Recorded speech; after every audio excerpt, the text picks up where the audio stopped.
Bienvenidos. Iniciamos esta sesión con un objetivo claro: realizar un análisis topográfico riguroso de la cavidad abdominal fundamentado estrictamente en los textos anatómicos clásicos. Hoy nos concentraremos en el estudio macroscópico detallado del hígado, el vaso y los compartimentos de la región inframesocólica.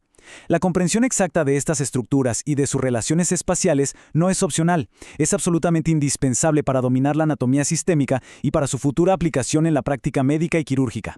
Procederemos con un análisis de nivel universitario, directo y eminentemente técnico. El orden anatómico que seguiremos para nuestra disección teórica es el siguiente. Primero, abordaremos la morfología anatómica del hígado. Segundo, detallaremos su irrigación e inervación. Tercero, pasaremos a la anatomía del vaso. Y cuarto, concluiremos con la región inframesocólica y el mesenterio. Comencemos con la sección 1. Morfología anatómica del hígado. Al observar la cara diafragmática del hígado, salta a la vista su marcada morfología convexa. Esta superficie, como sabemos, se encuentra en estrecha aposición con la concavidad del diafragma. Anatómicamente, notarán que esta cara está dividida en dos segmentos desiguales, el lóbulo derecho y el lóbulo izquierdo, separados por la inserción del ligamento falciforme. Es imperativo recordar que esta es una división anatómica puramente superficial, no corresponde a la segmentación portal interna. Además, en el borde libre inferior de este ligamento discurre el ligamento redondo, que es el vestigio fibroso de la vena umbilical fetal. Justo en el borde inferior hepático también logramos identificar el fondo de la vesícula biliar. Ahora bien, la fijación del hígado al diafragma y a la pared abdominal posterior depende críticamente de sus reflexiones peritoneales. Presten atención a esto. La hoja superior del ligamento falciforme se continúa hacia la derecha y hacia la izquierda, constituyendo la hoja anterior del ligamento coronario. En sus extremos laterales, las hojas anterior y posterior de este ligamento se fusionan para formar el ligamento triangular izquierdo y el ligamento triangular derecho. El espacio que queda comprendido entre la divergencia de estas hojas sobre la porción posterior del lóbulo derecho carece por completo de recubrimiento peritoneal. A esta zona la denominamos el área extraperitoneal o área desnuda del hígado, la cual contacta de forma directa con el diafragma. Si pasamos al análisis de la cara visceral y la porción posterior, revelamos un patrón estructural clásico en forma de H, configurado por depresiones y surcos. Fíjense bien. El surco sagital derecho está constituido en su parte anterior por la fosa cística que aloja la vesícula biliar y posteriormente por el surco de la vena cava inferior. Por su parte, el surco sagital izquierdo, o fisura longitudinal, contiene anteriormente al ligamento redondo y posteriormente al ligamento venoso de Arancio. De forma transversal, uniendo ambos surcos sagitales, localizamos el hilio hepático o porta hepatis, que es la vía de entrada y salida de las estructuras del pedículo hepático. Es fundamental dominar cómo estas fisuras en la cara visceral delimitan con exactitud los 4 lóbulos anatómicos. El lóbulo derecho se sitúa a la derecha de la fosa cística y la vena cava inferior. El lóbulo izquierdo queda a la izquierda de la fisura del ligamento redondo y el ligamento venoso. En el centro, el porta hepatis subdivide el tejido en dos.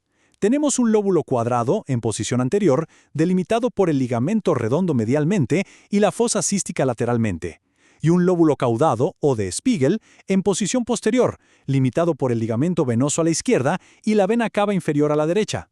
Avanzamos a la sección 2. Irrigación e inervación hepática.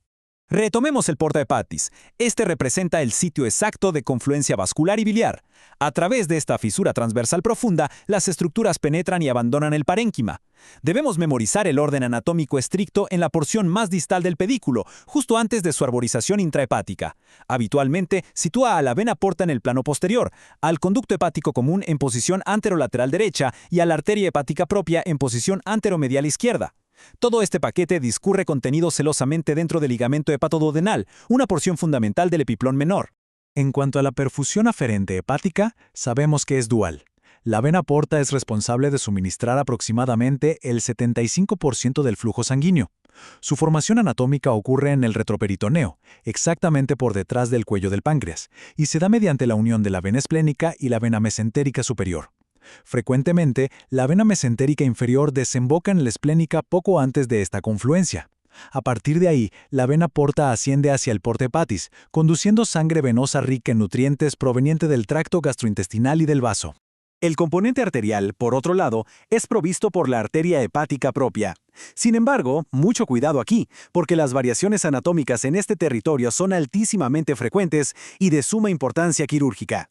Anatómicamente, podemos observar arterias hepáticas aberrantes, ya sean accesorias o de reemplazo. Por ejemplo, es posible encontrar una arteria hepática derecha anómala originándose de la arteria mesentérica superior y transcurriente por detrás de la vena porta. O bien, una arteria hepática izquierda surgiendo de la arteria gástrica izquierda. La identificación topográfica de estas variaciones en el pedículo es obligatoria. Pasemos al drenaje linfático del hígado, el cual es sumamente extenso. La linfa fluye a través de una red superficial en la cápsula y una red profunda en el estroma conectivo intraparenquimatoso. Este flujo converge principalmente hacia los ganglios linfáticos hepáticos situados en el ilio y a lo largo del ligamento hepatoduodenal. Desde ese punto, los vasos eferentes descienden acompañando a la arteria hepática para drenar directamente en los ganglios celíacos. Finalmente, desde allí, la linfa se dirige a través de los troncos linfáticos intestinales hacia la cisterna del quilo. Respecto a la inervación hepática y del sistema biliar, esta proviene del plexo hepático, un derivado directo del plexo celíaco.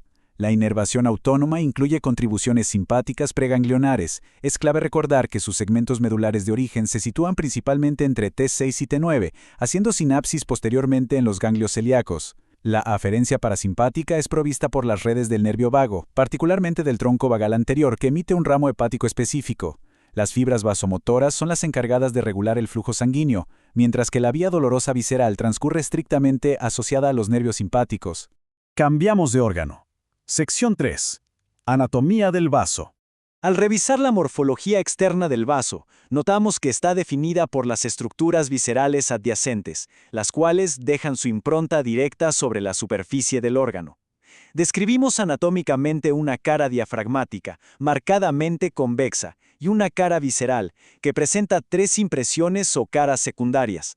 La cara gástrica, orientada anteromedialmente, la cara renal, orientada posteromedialmente y que descansa sobre el polo superior del riñón izquierdo, y finalmente la cara cólica, en su polo inferior que contacta con la flexura cólica izquierda. El ilio esplénico, recuerden, se localiza siempre en la cara gástrica. Las relaciones peritoneales del vaso son de extrema relevancia clínica. Se establecen mediante ligamentos derivados del mesogastrio dorsal que debemos comprender como verdaderas formaciones vasculares. Por un lado, el ligamento gastroesplénico se extiende desde el ilio esplénico hasta la curvatura mayor del estómago, albergando en su interior los vasos gástricos cortos y los vasos gastromentales izquierdos. Posteriormente tenemos el ligamento esplenorrenal o freno esplénico. Este fija el vaso a la pared abdominal posterior y reviste una importancia topográfica vital, ya que a través de él transcurren la arteria y la vena esplénicas, junto con la porción terminal o cola del páncreas.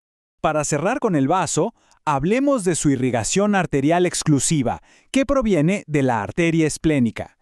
Tras originarse del tronco celíaco, esta arteria adopta un trayecto retroperitoneal marcadamente tortuoso, dirigiéndose hacia la izquierda en una relación constante con el borde superior del páncreas. Al alcanzar la región esplénica, se introduce estratégicamente entre las hojas del ligamento esplenorrenal. Allí se divide en múltiples ramas terminales antes de penetrar el ilio, lo cual determina de manera estricta la segmentación vascular intrínseca del órgano. Llegamos a nuestra última sección. Sección 4. Región inframesocólica y mesenterio. Para entender esta topografía, el límite anatómico principal que debemos identificar es el mesocolon transverso. Este repliegue peritoneal de disposición horizontal se extiende desde la pared abdominal posterior, cruzando específicamente la cabeza y el borde inferior del cuerpo del páncreas, así como la segunda porción del duodeno, para fijarse finalmente en el colon transverso. Su función topográfica es actuar como un tabique transversal que aísla, de manera relativa, las vísceras del compartimento supracólico de los elementos inframesocólicos que veremos a continuación. Al retraer el mesocolon transverso superiormente, exponemos de inmediato la región inframesocólica y las inserciones peritoneales parietales. Aquí destaca de manera prominente la línea de fijación del mesenterio del intestino delgado. Esta raíz mesentérica presenta una trayectoria oblicua hacia abajo y a la derecha, con una longitud aproximada de 15 centímetros en un individuo adulto. Sigan su recorrido. Se extiende desde la flexura duodeno-yeyunal a nivel de la segunda vértebra lumbar a la izquierda, cruzando por delante de la aorta, la vena cava inferior, el músculo psoas derecho y el uréter derecho, hasta finalizar exactamente en la unión iliocecal en la fosa ilíaca derecha. Ahora, la compleja evolución embrionaria de los mesenterios determina también la formación de la bursa omental, o transcavidad de los epiplones. Este divertículo peritoneal queda confinado por detrás del estómago y del epiplón menor. Nos interesa particularmente su única vía natural de comunicación con la gran cavidad peritoneal, el orificio epiploico, conocido clásicamente como el hiato de Winslow. Sus límites anatómicos son estrictos e inamovibles. Anteriormente, el borde libre del ligamento hepatoduodenal con la triada portal.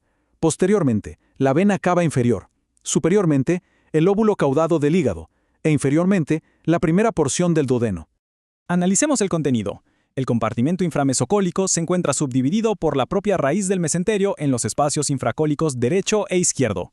¿Qué encontramos aquí? La totalidad de las asas yeyunales e ileales, y hacia los flancos los segmentos retroperitoneales secundarios que corresponden al colon ascendente y descendente. La base vascular de toda esta región está dictada por dos grandes vasos, la arteria mesentérica superior, que irriga los derivados del intestino medio embrionario, y la arteria mesentérica inferior, encargada del intestino posterior.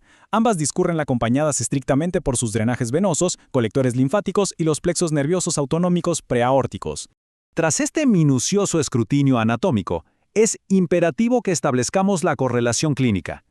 Las reflexiones peritoneales, como los ligamentos esplénicos o el meso de los intestinos que acabamos de detallar, no son meros pliegues inertes. Contienen la irrigación vascular de la cual depende absolutamente la viabilidad visceral. Si consideramos la disección de la triada portal o la proximidad crítica de la arteria esplénica con el páncreas, resulta fundamental reflexionar de qué manera este nivel de precisión topográfica dicta la vía de abordaje y los límites de resección en un quirófano. La anatomía es, en última instancia, quien impone las reglas sobre las que se fundamenta la cirugía. Dejamos planteada esta interrogante sobre sus implicaciones patológicas y quirúrgicas, dando así por concluida nuestra disección teórica de hoy.